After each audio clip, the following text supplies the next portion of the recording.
Hello friends, welcome to study points. आज हम लोग क्लास 9th का फिजिक्स का सेकेंड पार्ट विज्ञान और मापन में मात्रकों की पद्धतियों के बारे में पढ़ेंगे और डिस्कस करेंगे कि मात्रकों की पद्धतियाँ क्या होती हैं और कितनी होती हैं। तो इसमें है, सबसे पहला हेडिंग है मेरा मात्रकों की पद्धतियाँ, यानी मात्रकों की पद्धतियाँ जो होती हैं इसमें हम कह सकते हैं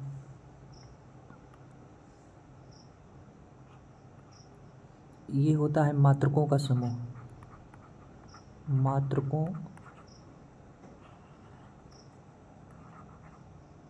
का समूह यानी कह सकते हैं कि मात्रकों के समूह को हम क्या कहते हैं, मात्रक की पद्धति कहते हैं। और इसमें मात्रकों के समूह में कौन कौन आ जाएगा, एक तो आधारी मात्रक आएगा और दूसरा व्युत्पन्न मात्रक। तो आधारी मात्रक किसे कहेंगे, यानी आधारी राशियों की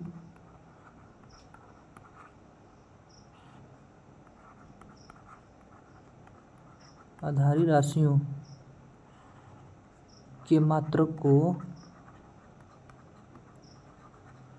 मात्रक को क्या कहेंगे, आधारी मात्रक कहेंगे। उसी प्रकार व्युत्पन्न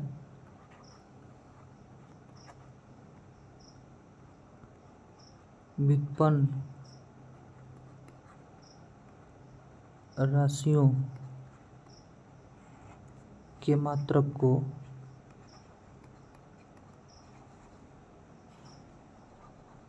व्युत्पन्न मात्रक कहेंगे।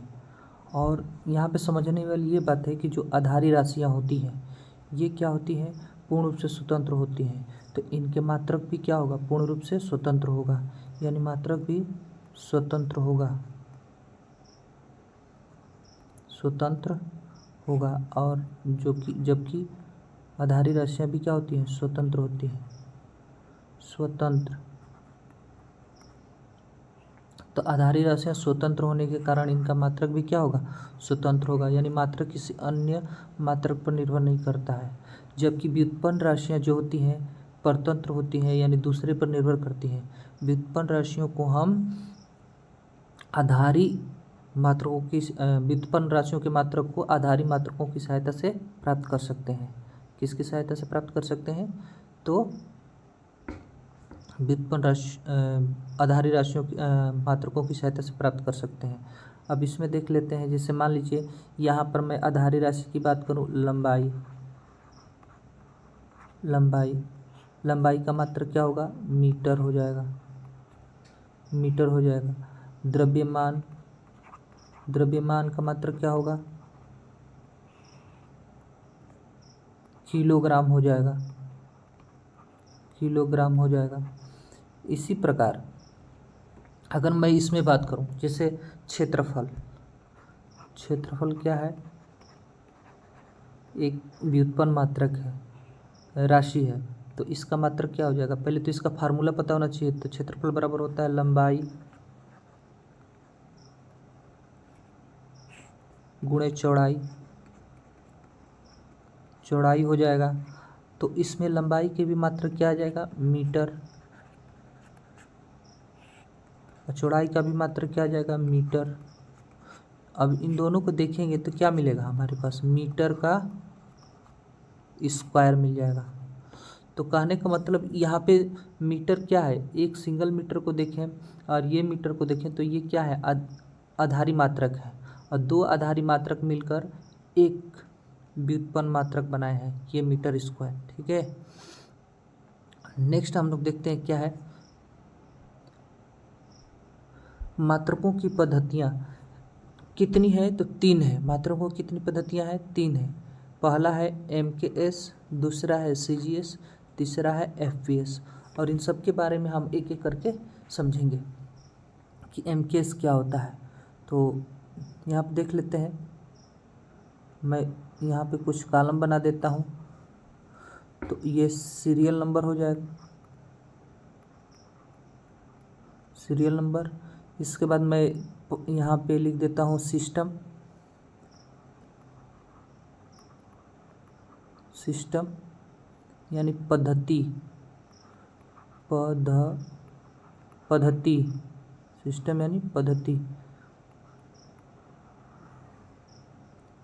यहाँ पे हो जाएगा लेंथ यानी लंबाई,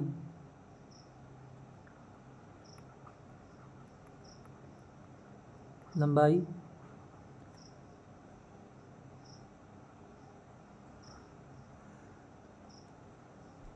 यहाँ पे लिख लेते हैं द्रव्यमान,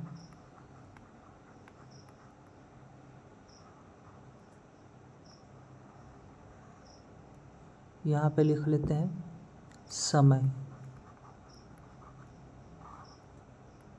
और यहाँ पे आ जाएगा संकेत, संकेत। तो इस तरह से हम कॉलम बना लेते हैं, क्योंकि इस तरह से समझना बहुत आसान रहेगा तीनों को। तो पहला है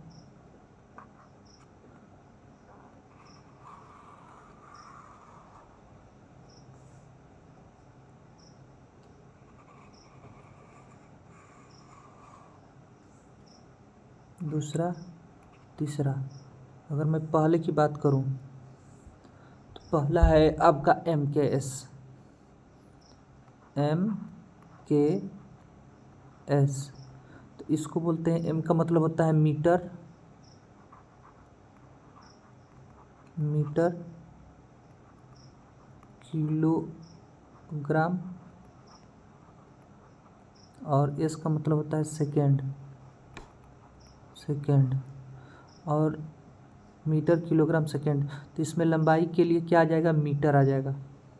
क्या आ जाएगा, मीटर, मीटर होगा। हिंदी में भी लिखता चलो मीटर। द्रव्यमान के लिए क्या आ जाएगा, किलोग्राम, किलोग्राम।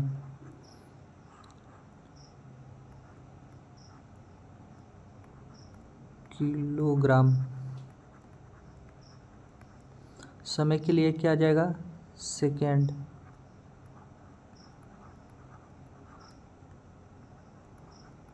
सेकंड, ये आ जाएगा। इसका सेकेंड आ जाएगा। अच्छा, तो इतना हम लोग समझ लेते हैं। तो सेकेंड आएगा, और सॉरी यहाँ पे संकेत नहीं होना चाहिए, यहाँ पे हमारे पास होना चाहिए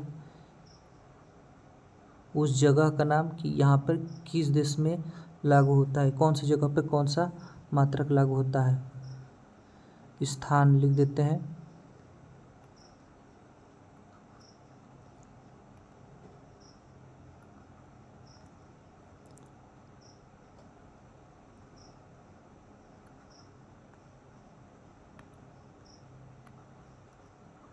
स्थान।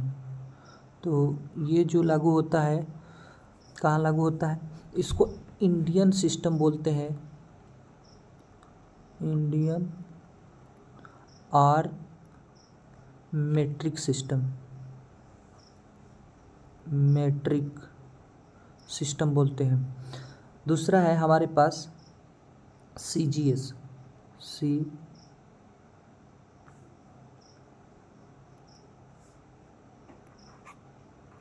थोड़ा सा और इसको ऊपर लिखना है मुझे। दूसरा है CGS। C का मतलब होता है, मैं यहीं से लिखना शुरू करूँ, C का मतलब होता है सेंटीमीटर,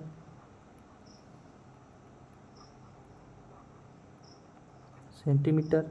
इसका मतलब होता है ग्राम, और इसका मतलब होता है सेकेंड, इसका मतलब होगा सेकेंड। तो लंबाई के लिए इसमें क्या आ जाएगा, सेंटीमीटर, सेंटीमीटर।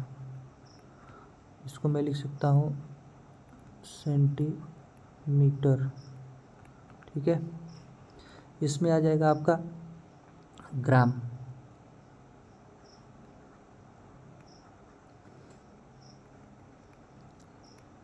ग्राम द्रव्यमान का मात्रक इसका इसमें हो जाएगा ग्राम। इसमें समय का मात्रक क्या है, सेकेंड, सेम होता है, समय का मात्रक सेकेंड। और ये कौन सी सिस्टम है, तो हम इसको बोलते हैं फ्रांसीसी सिस्टम। फ्रांस की, ये फ्रांस में लागू होता है, फ्रांसीसी सिस्टम। नेक्स्ट है आपका FPS, FPS। तो F का मतलब होता है फुट, P का मतलब होता है पाउंड, और F का मतलब होता है S का मतलब होगा इसमें सेकेंड। ठीक है, तो यहाँ पे लंबाई में आ जाएगा फुट। सब लोग जानते हैं फुट का प्लुरल होता है फीट, क्योंकि हमारे यहाँ भी कभी कभी फुट या फीट में मापा जाता है। इसको बोलते हैं, इंग्लिश में भी फुट बोलते हैं, हिंदी में भी फुट बोलते हैं। ये हो जाएगा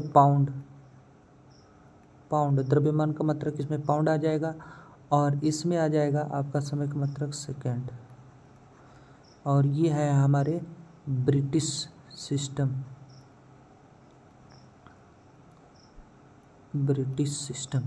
तो ये हमारे पास 3 प्रकार की पद्धतियाँ हैं। पहला MKS, मीटर किलोग्राम सेकेंड, और दूसरा है CGS, सेंटीमीटर ग्राम सेकेंड, और तीसरा है FPS, फुट पाउंड सेकेंड। ये तीनों प्रकार की पद्धतियों को आसानी से इस ग्राफ के द्वारा समझा जा सकता है, जिसमें अगर लंबाई का मात्रक देखें MKS में तो मीटर, CGS में सेंटीमीटर, और FPS में फुट होता है। द्रव्यमान का मात्रक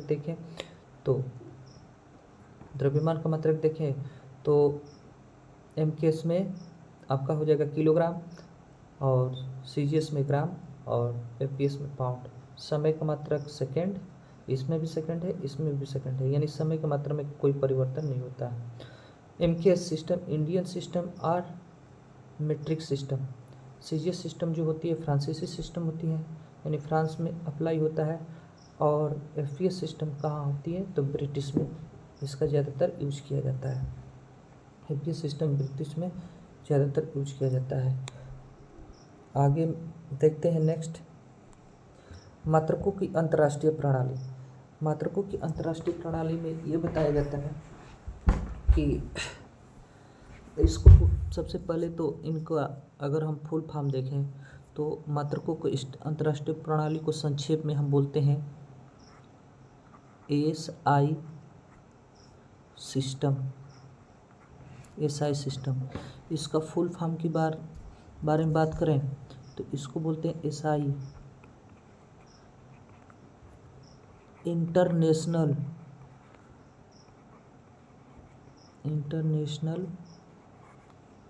सिस्टम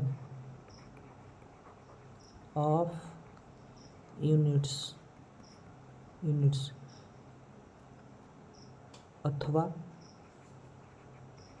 इसको ऐसे भी लिखा जा सकता है सिस्टम ऑफ इंटरनेशनल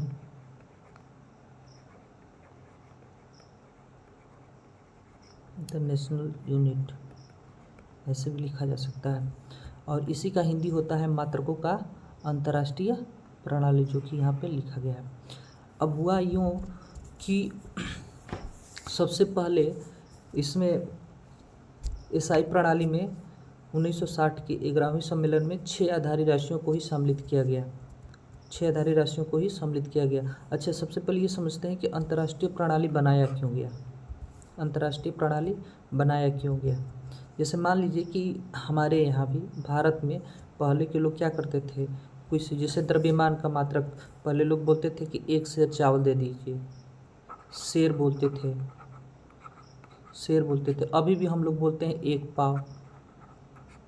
पाव बोलते हैं। अगर मान लीजिए यहाँ से आप चले गए अमेरिका पढ़ने और वहाँ जाकर बोलोगे, खाना बनाने जाओगे तो वहाँ बोलोगे कि हमें 1 सेर चावल दे दीजिए, तो वो तो समझेगा नहीं कि शेर क्या होता है। या आप बोलोगे कि 1 पाव चावल दे दीजिए, वो समझ नहीं पाएगा। तो उसके लिए इन सब चीज़ों को दूर करने के लिए पूरे विश्व में एक सम्मेलन किया गया, और वो सम्मेलन कहाँ हुआ, तो ये आपको पता होना चाहिए कि पेरिस में हुआ था। पेरिस में एक जगह नाम है सेवरे वहाँ पर हुआ था। उसमें ये डिसाइड किया गया कि इन सब चीज़ों को कैसे दूर किया जाए। तो यहाँ पर ये सब को ध्यान में रखते हुए वहाँ पे सभी देशों में एक जैसे प्रणाली को लागू करने के लिए 6 आधारी राशियों को मान्यता प्राप्त की गई, यानी शामिल की गई। 6 आधारी राशियों को उसमें शामिल किया गया। अब 6 आधारी राशियाँ कौन कौन सी हो सकती हैं, तो आइए हम लोग देख लेते हैं कि क्या क्या है। 6 आधारी राशियों में जैसे मान लीजिए आपका हो जाएगा लंबाई, हो जाएगा द्रव्यमान, हो जाएगा। तो यहाँ पे मैं लिख देता हूँ क्या हो जाएगा, लंबाई। यहाँ पे दिखाई देता हूँ, ये लंबाई है, द्रव्यमान है, समय है, विद्युत धारा है, ताप है, ज्योति तीव्रता। यही 6 राशियाँ क्या की गई, शामिल की गई 11वीं सम्मेलन में 1960 अक्टूबर में। उसके बाद जब ये बात आई सामने कि जो पदार्थ होते हैं उनके कणों को कैसे मापेंगे। उनके कणों को तो किलोग्राम में माप नहीं सकते। जैसे मान लो कि इलेक्ट्रॉन है, प्रोटॉन है, तो प्रोटॉन का भार अगर निकालना चाहेंगे तो कैसे निकालेंगे, किलोग्राम में निकालेंगे या ग्राम में निकालेंगे, नहीं। तो इसके लिए शामिल किया गया क्या, एक मात्रक पदार्थ की मात्रा शामिल किया गया, और इसका मात्रक क्या होता है, मोल। यानी जब इन सब की बात आई तो फिर इसमें बैठक हुआ, और वो बैठक 1970 में हुई, और 14वीं सम्मेलन थी, और इसमें 7वीं मात्रा को शामिल किया गया, और राशियाँ शामिल की गई, पदार्थ की मात्रा, यानी पदार्थ की परिमाण या पदार्थ की मात्रा कह लो, और इसका मात्रक क्या माना गया, मोल। यानी छोटे छोटे कणों को मापने के लिए मोल को इंट्रोड्यूस कर दिया गया एसआई पद्धति में। तो इस प्रकार से एसआई पद्धति में कुल कितनी आधारी राशियाँ हो जाएंगी, तो 7 हो जाएंगी। एसआई पद्धति में आधारी राशियों की संख्या कितनी होगी, 7। और वो यहाँ पे इस तालिका में दिया गया है, आप देख सकते हैं कि पहला लंबाई है, दूसरा द्रव्यमान है, तीसरा समय है, चौथा विद्युत धारा है, पांचवा ताप या तापमान है, छठवां ज्योति तीव्रता है, 7th में पदार्थ की मात्रा या पदार्थ का परिमाण। तो इसका मात्रक भी दिया गया, लंबाई का एसआई मात्रक मीटर होता है, द्रव्यमान का किलोग्राम, समय का सेकेंड, विद्युत धारा का एम्पियर, तापमान का केल्विन, ज्योति तीव्रता का कैंडिला, पदार्थ की मात्रा का मोल। चाहिए ये भी ध्यान रखना है इसका संकेत क्या होता है। तो मीटर के लिए स्मॉल एम प्रयोग करते हैं, किलोग्राम के लिए स्मॉल के, स्मॉल जी केजी में, सेकंड के लिए स्मॉल एस, एम्पियर के लिए कैपिटल ए, केल्विन के लिए कैपिटल के, और कैंडिला के लिए स्मॉल सी, स्मॉल डी, मोल के लिए तीनों अक्षर क्या है, स्मॉल रहेंगे। इसमें ध्यान देना होगा कि केवल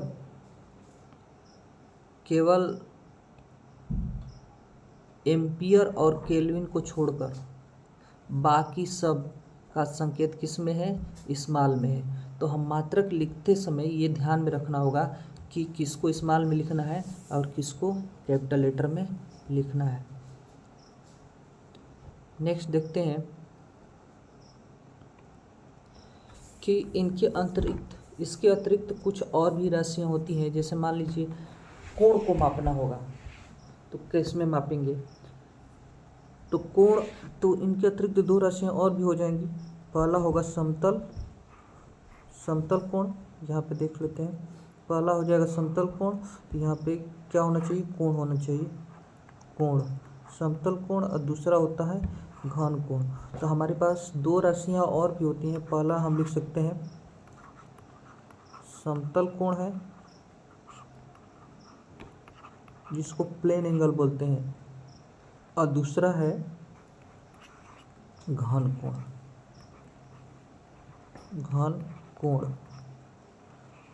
कोण। तो प्लेन एंगल जैसे मान लीजिए यहाँ पे एक प्लेन है जिसमें 2 रेखाएं हैं, और इनके बीच का जो एंगल बनता है उसको बोलेंगे समतल कोण। एक ही प्लेन में जो कोण बनता है, एक ही तल में। घन कोण क्या होता है, तो घन कोण के लिए आप देखते हो आइसक्रीम का जो कोण होता है कुछ इस टाइप का होता है, या जोकर की टोपी। तो इनके बीच जो कोण बनेगा यहाँ पर, यहाँ पर जो कोण बनता है उसको बोलते हैं घन कोण। घन कोण का मात्रक की बात करते हैं तो स्टेरेडियन होता है, और समतल कोण की मात्रक को बात करते हैं तो रेडियन होता है। इसका संकेत हम रेडियन लिखते हैं RAD, और स्टेरेडियन को SR लिखते हैं। अच्छा, इनके जो समतल कोण और घन कोण है इनके मात्रक को संपूरक मात्रक बोलते हैं। क्या बोलते हैं? संपूरक मात्रक, या इनको संपूरक राशि बोलते हैं। ठीक है, ये सब ध्यान में रखना चाहिए। ये हमारी क्लास में 9th क्लास में नहीं है, इसको 11th क्लास में अच्छे से पढ़ना है। नेक्स्ट देख लेते हैं। नेक्स्ट क्या है? मात्रकों की लिखने की विधि। सबसे बड़ी बात है कि मात्रा को कैसे लिखेंगे, क्योंकि यहीं पर सभी लोग गलत कर देते हैं। यहीं पर सबसे क्या हो जाती है, गलती हो जाती है। अब तो देखते हैं, यहाँ पे पहला हमारे पास लिखा गया है कि मात्रक को लिखते समय हिंदी में नहीं लिखेंगे, हम किस में लिखेंगे? अंग्रेजी में लिखेंगे। किस में लिखेंगे? अंग्रेजी में लिखना है। जैसे मान लीजिए आपको लिखना है किलोग्राम, तो अगर हिंदी में लिखना है तो पूरा लिखेंगे किलोग्राम, लेकिन संकेताक्षर प्रयोग करेंगे तो हम हिंदी में नहीं लिखेंगे, हम केवल किस में लिखेंगे? अंग्रेजी के अक्षर में ही लिखेंगे। और पूरा लिखना है तो लिखेंगे किलोग्राम। किलोग्राम किलोग्राम इसका अंग्रेजी लिखेंगे तो स्मॉल KILOGRAM, ये ध्यान में रखना होगा, GRAM, किलोग्राम। अच्छा, इसका संकेत कैसे लिखेंगे? तो स्मॉल KG। अगर ऐसे लिख दिए तो ये गलत है। ठीक है, ये के क्या है? इसके नीचे है, इस लाइन के नीचे है, और ये के क्या है? यहाँ पर बड़ा, ये कैपिटल के है, ये स्मॉल के है। तो हमेशा हम KG स्मॉल में ही लिखेंगे, कैपिटल में लिखना गलत होगा। जैसे एक और एग्जांपल ले लीजिए, जैसे मीटर की बात करूँ। मीटर तो मीटर के लिए संकेताक्षर क्या आता है? स्मॉल m, ना कि कैपिटल M। स्मॉल m लिखना सही है, कैपिटल M लिखते हैं तो ये गलत है। तो ये ध्यान रखना होगा कि स्मॉल m ही लिखना होगा। जो भी हम संकेताक्षर लिखेंगे तो उसका अंग्रेजी वर्जन में ही लिखेंगे, अंग्रेजी लेटर ही लिखेंगे, और वो भी स्मॉल में, केवल एम्पियर और केल्विन को छोड़कर। फिर कह रहे मात्रकों की अंग्रेजी नाम को कैपिटल लेटर में प्रारंभ नहीं करना चाहिए। तो जैसे कि यहाँ पे बता दिया गया है, किलोग्राम को हम KG नहीं लिख सकते, या ये भी लिखना गलत है, या ऐसे भी नहीं लिख सकते, ये भी गलत है। किलोग्राम में अगर लिखना होगा तो स्मॉल KG लिखेंगे, स्मॉल KG।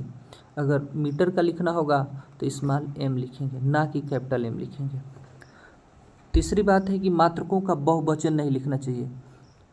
क्या ऐसा होता है क्या कि अगर हम 10 kg लेते हैं कोई सामान तो हम उसको 10 kgs लिखते हैं? ऐसा होता है? नहीं, ये लिखना गलत है। हम 10 kg ही लिखते हैं, 10 kg लिखते हैं, ये सही है। तो मात्रकों को हम बहुवचन में नहीं लिख सकते। यहाँ पे बात करते हैं ग्राम के लिए। तो ग्राम की जो स्पेलिंग होती है GRAM। या तो आप पूरा लिखिए ग्राम, या तो हिंदी में लिखिए, या अंग्रेजी में पूरा लिखिए। नहीं तो अगर संक्षेप में लिखना चाहते हैं तो इसके लिए हम क्या लिखेंगे? केवल G लिखेंगे। अगर आप GM लिख दिए तो ये गलत हो जाएगा, ये दूसरी क्वांटिटी को रिप्रेजेंट करेगा। GM का अर्थ होता है, यहाँ पे हो जाएगा, GM का हो जाएगा ग्राम, G का मतलब ग्राम, IM का मतलब मीटर हो जाएगा। इससे ये तात्पर्य हो जाएगा, GM का मतलब इससे हो जाएगा, जबकि G का मतलब क्या होता है? केवल ग्राम होता है।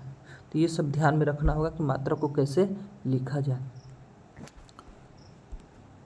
किलोग्राम की बात करते हैं तो किलोग्राम में क्या होता है? किलोग्राम का भी वही है, को किलोग्राम अगर हिंदी में लिखना है तो पूरा लिखिए, अंग्रेजी में लिखना है तो भी पूरा लिख सकते हैं,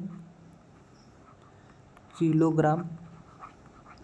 लेकिन जब इसका संक्षेप रूप लिखना होगा तो संक्षेप रूप लिखने के लिए हम इसको किलोग्राम में ये कैपिटल के नहीं लिखेंगे, के पे ध्यान देना होगा, हम जब भी लिखेंगे स्मॉल के लिखेंगे, छोटा वाला के, यानी बेस में ये लाइन खींचेंगे, जैसे लाइन खींचेंगे और यहाँ पे के लिखेंगे, ठीक है।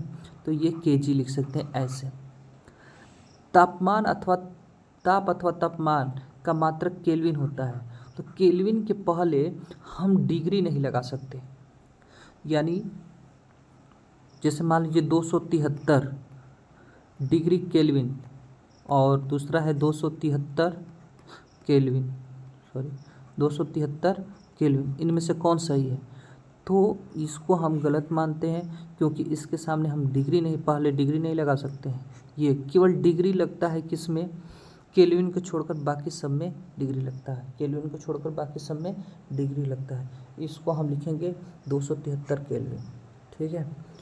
तो आज के लिए इतना ही। Thank you class.